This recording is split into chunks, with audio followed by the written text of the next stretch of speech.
The Minecraft mob vote is becoming a huge disaster, and Mojang needs to react fast or they may risk tearing their entire fanbase apart. Today, we will uncover why so many people are upset with the mob vote and how it's been causing problems for the Minecraft community since its inception. And to find out why this is happening, the first thing we need to do is look at how they started. In 2017, we saw the first mob vote, which definitely started off with a bang. Why, you ask?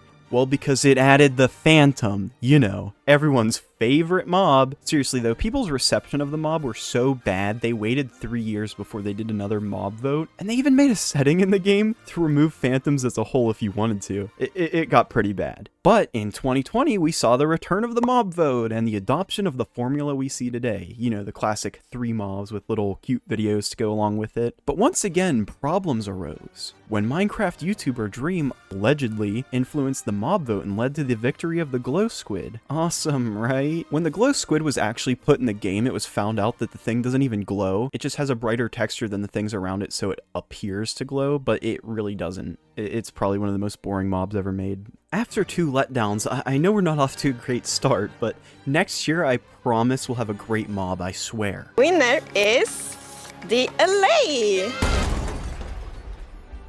Does anyone ever use this? I forgot these guys were even in the game and I voted for it. I mean, that's kind of sad. Okay, 2022. Good mob this year. Maybe we'll get like a dinosaur that lays eggs and it could be tied into the new update or something like that. Yeah, exactly like that. What's it do? Sniffer doesn't actually dig up any plants, but it does dig up 2 seeds which can grow into some really neat plants. It picks flowers? That's it? A dinosaur that picks flowers? Are you kidding me? You could see that all the votes have resulted in, at best, a huge letdown, and at worst, the most hated Minecraft mob ever. In my opinion, Mojang is largely to blame for this though, because they never actually tell you plainly what the mob does. Do you ever wish Minecraft's oceans were glowier? Not me. I always wish for world peace. Sure you do. Well, wish no more. Meet the glow squid. Wow. What was I meant to say again? It leaves the voters to theorize on what the mob actually does, and makes people really confused about what they're actually getting. This is where the root of the mob vote issue lingers. In the last 4 mob votes, nobody knew what the winning mob would be like in-game. But in 2023, this issue got turned on its head. One thing you'll notice while watching this year's mob vote is that Mojang directly explains what each mob does. The crab's claw is very handy for players that like building. It lives in warm places, like this savanna biome. Penguins are a bit clumsy on land, but they are elegant swimmers.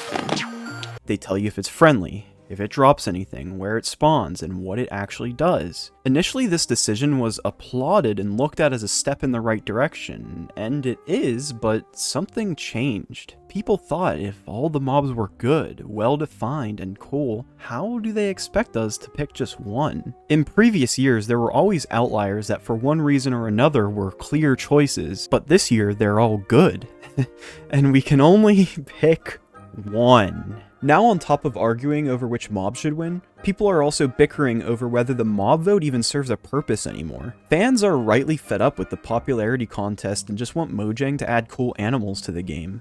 They're sick and tired of beloved mobs getting thrown in the trash every year just because we had to pick one. And you also have to understand that when a mob gets voted out, it's likely they'll never return to the game. Personally, I've always wanted a penguin in the game, and since it probably won't get the most amount of votes this year, they'll never add it. Due to all the issues, people have been calling for an end to mob votes forever, and this has unsurprisingly become a popular belief among fans. Everywhere you go online, you'll see these propaganda posters pushing the 2023 boycott, and honestly, they're very well made. It really just shows how passionate the community is about this. There's actually a petition calling for Mojang to quote-unquote put an end to the scrapping of good ideas that has been signed by nearly 500,000 people. That's not too shabby. On the flip side, people are suggesting they just add all 3, which isn't a bad idea either. A lot of people really like these mobs this time around, and it would make Minecraft a better game, so realistically, why not add them all? However, a Minecraft developer has openly came out and stated that they will not add all 3.